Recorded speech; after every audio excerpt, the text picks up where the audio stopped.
A new country heads west.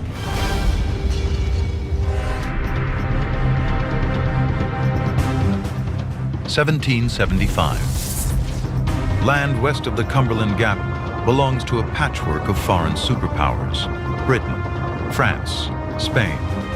The rest occupied by hundreds of Native American tribes. Riches, too. Thousands of tons of gold and silver.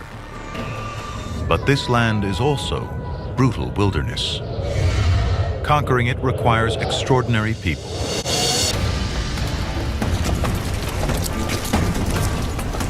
March 1775. Daniel Boone. Woodsman. Hunter. Freedom fighter. Explorer. The King of England has outlawed any Western expansion. Illegal settlers rounded up and punished. Boone's already fought the British back east. Now, he's defying them again. Come on, man, this way. Boone and his men take no supplies.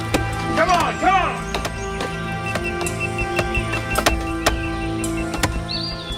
Survival, conjured from the land.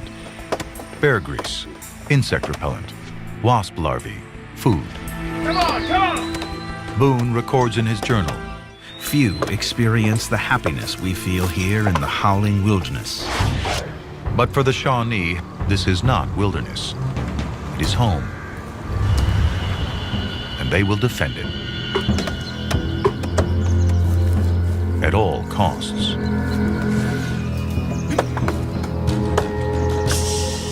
Daniel Boone and the Shawnee have history. Only the year before, they kidnapped his eldest son, James.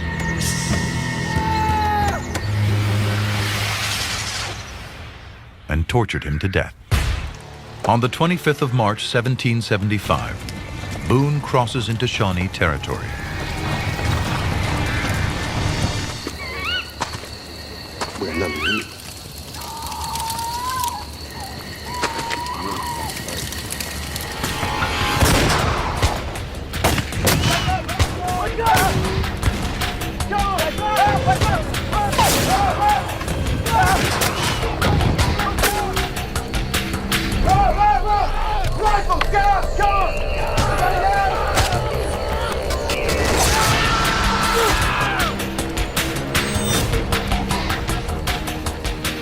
Ambushed, Boone must flee.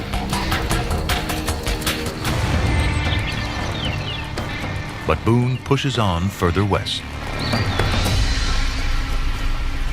50 of Boone's men die settling Kentucky. But within 20 years, 200,000 Americans pour in behind him.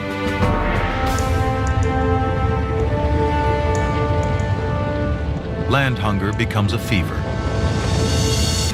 Even for the government. 1803, the single biggest real estate deal in history.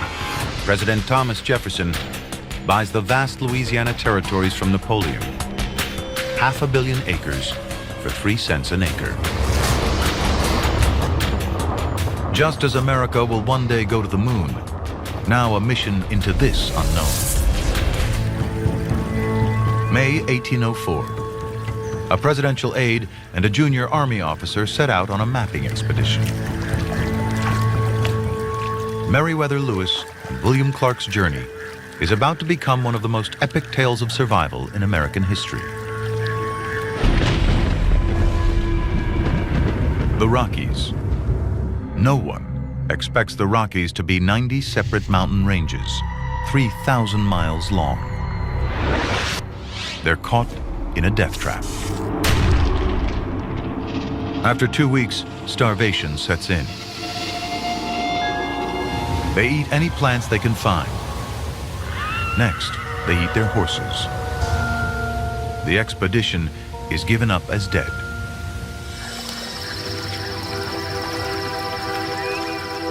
But they survive, and they owe their survival to a 16-year-old Native American girl.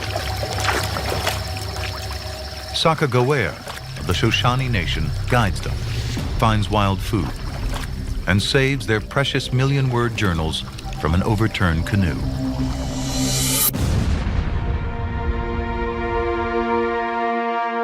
In 1805, William Clark notes in his journal, Ocean in view. Oh, the joy.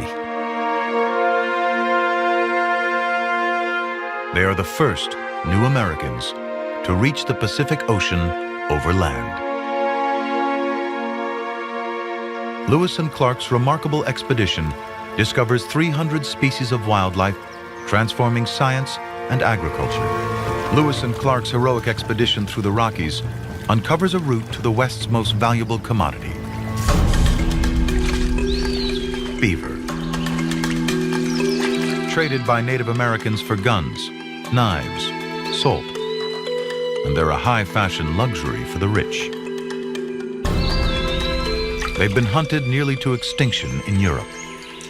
Here, they're everywhere, millions of them. The freezing Rocky Mountain water makes the beaver pelts thicker, warmer, more expensive than other fur. New iron traps from New York foundries make catching them easier. Baited with the beaver's own scent glands, they're drawn to their death.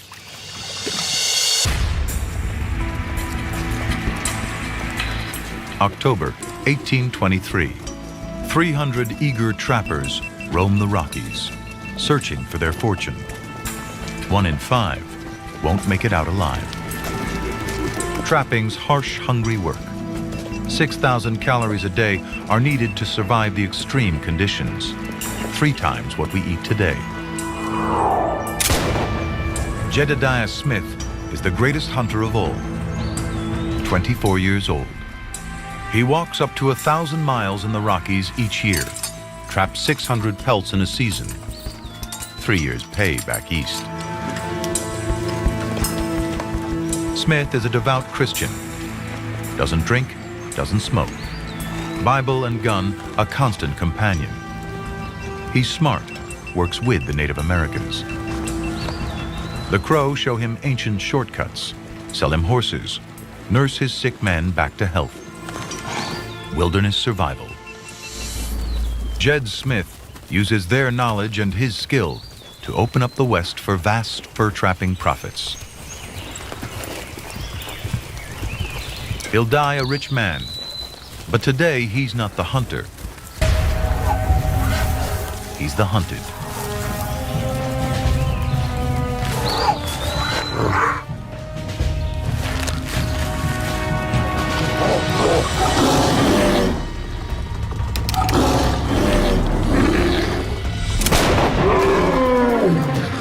Jed Smith's friend, James Kleiman, writes, The grizzly did not hesitate, springing on the captain, breaking his ribs and cutting his head.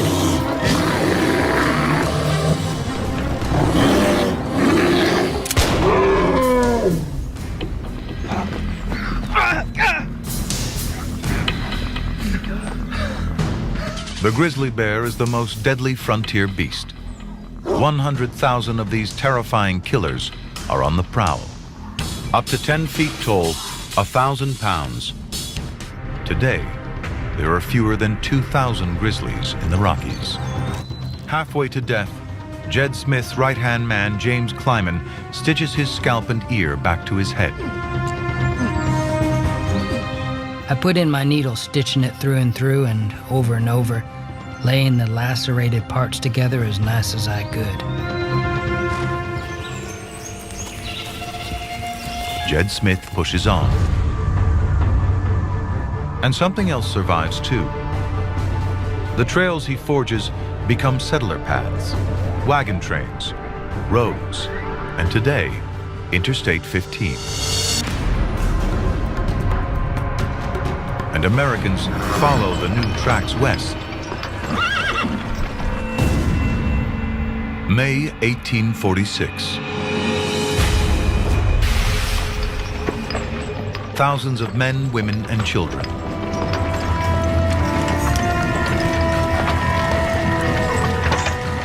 Riding, walking, pushing. They're heading for a new life 2,000 miles away. Germans, Belgians, French, Catholics, Presbyterians, Mormons. one of the world's great mass migrations begins. The pioneer spirit has moved on. In this colossal migration to Oregon and California, it's the American dream, then as now. They can walk 10 miles a day for up to 6 months straight. Some go through 10 pairs of boots each. Half are children. En route, 1 in 5 of the women are pregnant. But these aren't America's poor. Families sell farms, save for 5 years to join the exodus, risking it all.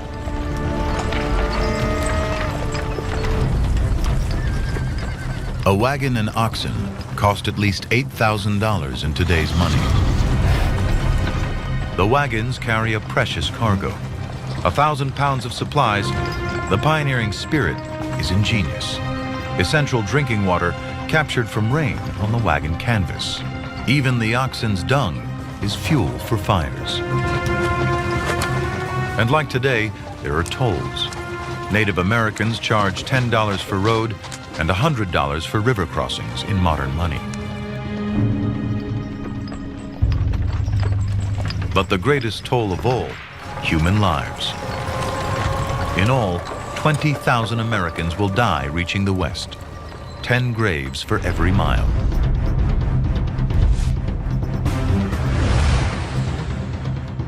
June 1846.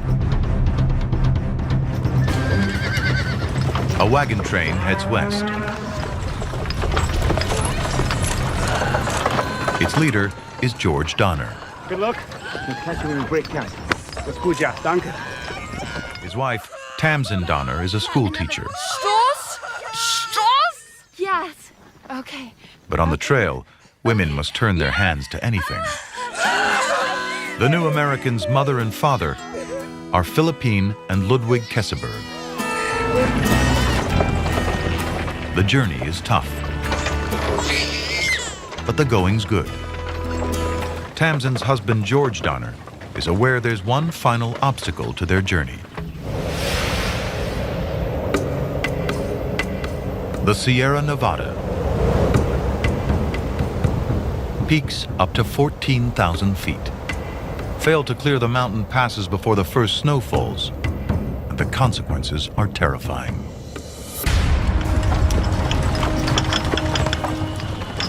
But as the Donner Party approaches Utah, George Donner makes a fateful decision, leading a splinter group off from the main party.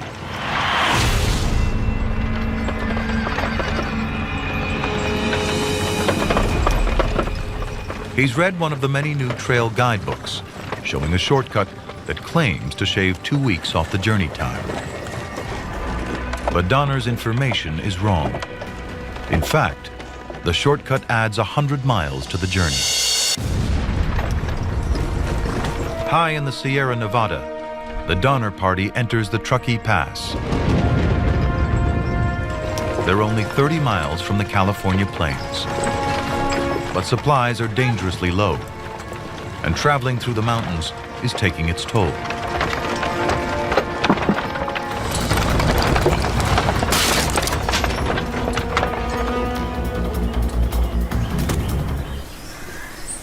A broken axle. The Donner Party stops to make repairs, but that night, 5 feet of snow falls. Soon, the drifts are 60 feet deep. The Donner Party will be stranded for 5 months. In just 3 weeks, they've eaten all their food. Then, they kill their pack animals. Next, they eat charred bones, twigs, bark, leaves, dirt, and worse, cannibalism.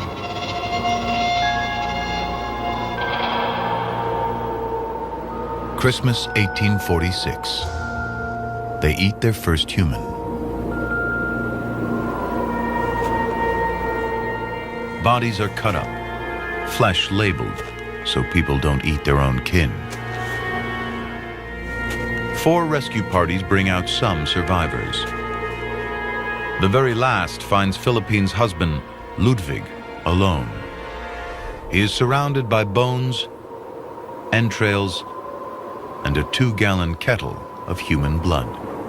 George Donner's body is found, skull split open, his brain removed. Tamsin Donner's body is never found. The pass is renamed the Donner Pass.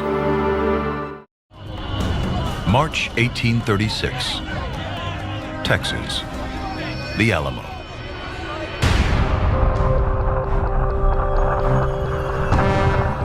The American nation is expanding, growing stronger, bigger. But there's something else out there, even bigger, even stronger. Mexico, a superpower. A colossal empire stretching from Oregon to Guatemala. But Texas is disputed territory. The Mexican government has invited American settlers in, but are soon overwhelmed by the flood of pioneers.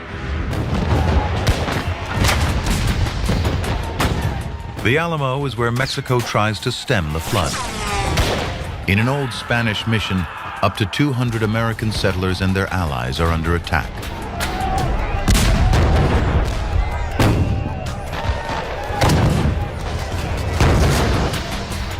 Attempting to retain control of Texas, a Mexican army storms the makeshift fort. A 13-day siege ends in a massacre. 186 defenders dead. The shots that killed Davy Crockett and his fellow settlers echo across America. The women and children are spared, sent back to send the Mexican message, "Don't come." But America hears something else. Remember the Alamo. A turning point. America will now wage war to go west. Texas is won. California fought and bought. The same month California becomes American, it becomes the nation's greatest prize. 1848, carpenter James Marshall finds a 3-ounce nugget in the California River. News of Marshall's discovery spreads to every corner of the world. Within a year, 100,000 desperate amateur prospectors flood the Sierra foothills. In the port of San Francisco, a plot of land worth $16 before the gold strike now changes hands for $45,000. In 2 years, the population of California explodes from 15,000 to 100,000. Now, hand panning is replaced by lines of sluice boxes, desperately combing for anything the first prospectors missed. And the price of living rockets. Picks, pans, and shovels go from a few cents to $10 apiece. Breakfast costs 10 times what it does back east. As the gold fields are picked clean, tensions rise. Times get tougher. After just 6 years, the gold rush is over. Of the 300,000 who rush to find gold, less than 1 out of 100 strike it rich. But fortunes were made by the merchants and landowners who supplied the miners. From dirt and dreams came the great cities of California. October 1818, a 9-year-old boy comforts his mother as she lies on her deathbed. At 18, the boy becomes a man, but he has been working like a man for years, battling for existence in this harsh environment. This is the life of American settler stock. The young man's grandfather followed Daniel Boone's wilderness road into Kentucky. His father pushed further into the primeval forests of Indiana. Settler families of 10 or more live in log cabins built from scratch. Single-roomed, basic, the trailer homes of the day. The wilderness provides everything. They make their own plows, rakes, forks, shovels, build their own furniture. This settler's name is Abraham. Abraham Lincoln. Lincoln's family and thousands like theirs have settled the West in 4 generations. The forests are cleared, an average of 5 acres per family per year. In 1800, 23 million acres of Indiana is wilderness. In 60 years, it's tamed, flat, fertile farmland. But there is more than forest to clear. 1830, frontier President Andrew Jackson declares a new policy, a policy that America will maintain for more than 100 years, the forced relocation of American tribal people onto reservations. You keep moving. After years of Supreme Court battles, the bill passes Congress by a single vote. Chickasaw, Choctaw, Creek, Seminole, Cherokee, all forced off their nations, an episode in the conquest of the West that even some of the soldiers taking part find shameful. The march of 1,000 miles becomes a trail of tears. The West is open for business, but key to the transformation of the region is a river 2,000 miles in length, fed by rainfall from 31 states. Running from Minnesota to New Orleans, the mighty Mississippi. It's a lifeline, connecting the West to the outside world. If roads exist, they're muddy tracks.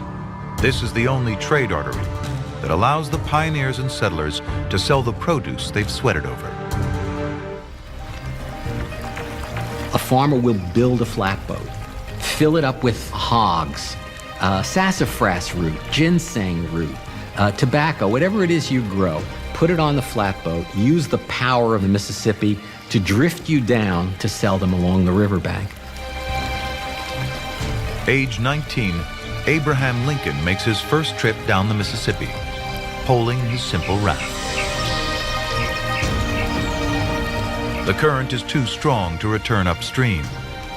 The primitive flatboats are simply sold as lumber in New Orleans. Farmers have to walk the 800 miles home and begin again. But on that first journey, Lincoln sees the future.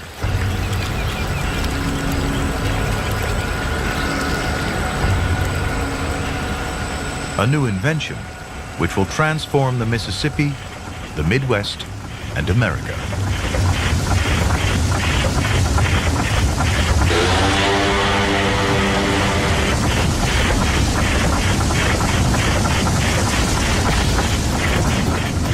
Even upstream, steamboats can travel 50 miles a day, 8 times faster, 8 times the cargo of a raft. But they're deadly.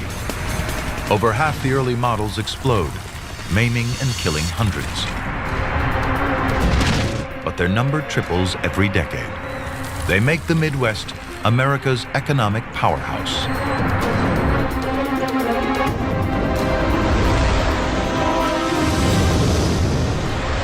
Within 20 years, St. Louis alone swells from a few hundred to a population of 16,000. Over 4 generations, America has grown from a 300-mile wide strip of colonies on the eastern seaboard to a continental powerhouse.